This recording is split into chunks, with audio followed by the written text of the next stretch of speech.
Hear that, but right now there's a little story to share with you that I've been asked to do. I came late on the scene, and I apologize for that, and I apologize for the thousands and thousands, hundreds of thousands of architects and engineers who are not here tonight. I'd like to extend my personal apology. I have talked to many of them, and until we get them in front of the evidence that you're going to see tonight, they don't want to hear it, just like the experience that many of you have had. They don't want to see it. 10 years ago, I watched the towers come down on TV, and I was just in a state of shock. I didn't know what I was looking at. None of us had seen anything like that kind of destruction before, save some very explosive events. But, you know, we were told that it was an orange, and yet what we're looking at is an apple, and we're in a state of shock, and we don't use our rational faculties very well in that state. And what were we told, you know, right up front? This is what happened, this is how it happened, and we don't even use our faculties. This didn't look anything like one would expect a gravitational collapse to look like between towers. I didn't even see Building 7 come down until 4 years ago. And when I was shown that, I said, well, sure, you know, that's a controlled demolition, just like Danny Jawenko. It's a team of experts did that, he said, without knowing that it happened on 9/11. And then when asked, did you know this happened on 9/11? He says, they must have worked very fast. You know, that's what was up for him there. He knew. I was very conservative. I was a Ronald Reagan Republican. This is really actually true. I voted for him twice. When we were going to go in and get those perpetrators in Afghanistan, I was all for it. When we were going to get the perpetrators in Iraq and prove that they were responsible at the UN Colin Powell, I was very excited because I wanted justice. So you can see where I'm coming from. And then when that fateful day, March of 2006, the radio got turned on in my van on my way to a construction observation. I heard Bonnie Faulkner on KPFA's Guns and Butter program. She's done an extraordinary job. One of the only stations, programs on that station, which is one of very few stations that would ever consider playing such a program. But the left gatekeepers on that program are extraordinary. But she got through. She's a volunteer. She put David Ray Griffin on, and I'm hearing this elder gentleman talk about all of this evidence for the explosive demolition of the Twin Towers, and the first responders who have experienced all of these explosions. 118 of them, of the 500 that were recorded by Thomas von Essen, fired chief commissioner, and this evidence was withheld.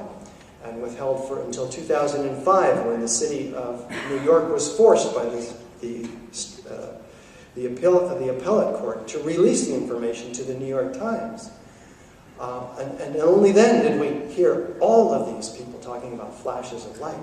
This is all documented quite well, by the way, by one of our speakers at this conference, Graham McQueen, who's put this on a peer-reviewed paper, on the Journal of 9/11studies.com. So I'm listening anyway to this evidence, and I just have to say, I was just in this kind of zone where I couldn't believe what I was hearing. It never before had I heard any alternative explanation as to how these towers came down. And I didn't have any reason to. He didn't sound like a kook, David Ray Griffin.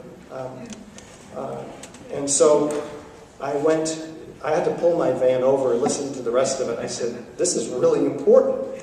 Something got to me then. And I went that night or the next night, and there were 600 people packed into this auditorium, and they were sold out. I had to go home. I couldn't even get in the theater to watch it. But I remember thinking, if this is really true, then how are they letting him speak? How have they let me speak for 4 years now? They don't seem to be bothering most of us who are speaking. I feel really fortunate about that. We can get the word out. I'm not looking forward to the time when I do get threats. I imagine that's coming. I don't know. This is all new to me. I'm just an architect, a pretty normal architect. I worked 40 hours a week. I designed high schools and civic centers and animal shelters, and before that, residences. The 15 architects and engineers that I worked for in the San Francisco Bay Area thought I was nuts when I brought this information. I started talking to them. Have you ever heard of Twin Towers coming down by explosions? Conspiracies? One of them had. The rest of them thought I was nuts. And so I found out about Stephen Jones. He had a PowerPoint. I downloaded it. I took it to the office. I said, I'm going to buy you guys pizza, and you're going to listen to this. And they said, okay. They all came. Afterward, they all agreed with me. Oh my God, you're right. These were brought down by explosions. Every one of them. Once they got in front of the evidence. So I said, wow, this is incredible. All 14 out of the 15 signed their petition. The other one was my boss, and he was Middle Eastern, so he didn't want to sign it. He was concerned. So we start out with one architect and engineer for 9/11 Truth, yours truly, and then we had 15.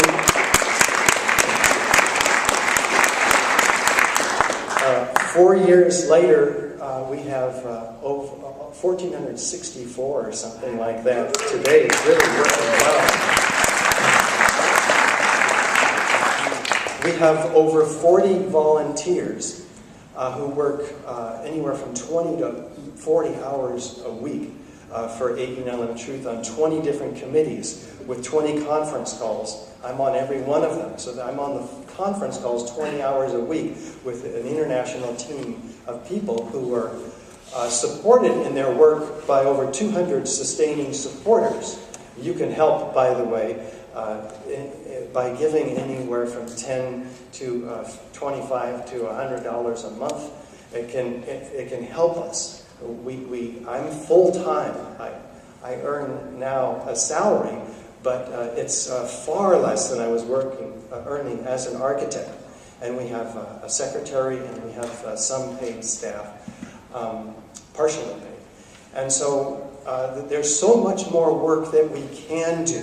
But what are we doing? We're speaking around the world every other weekend. We're coming up. We'll be in a 10-city Midwest tour in April for 2.5 weeks. After that, in mid-May, Atlanta and in Florida.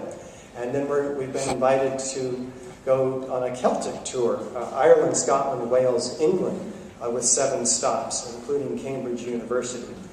We are making a dent. We have a team of presenters that are presenting around the United States, and we need to develop that team. We meet on Monday nights at 6 p.m. Pacific, for those of you who are speakers. We have, there's architects here who are on that team as well, and engineers. We have a congressional outreach team led by one of our attendees here, Wayne Costa, right here in Connecticut. He's extraordinary. He's looking for opportunities. There's Wayne back there.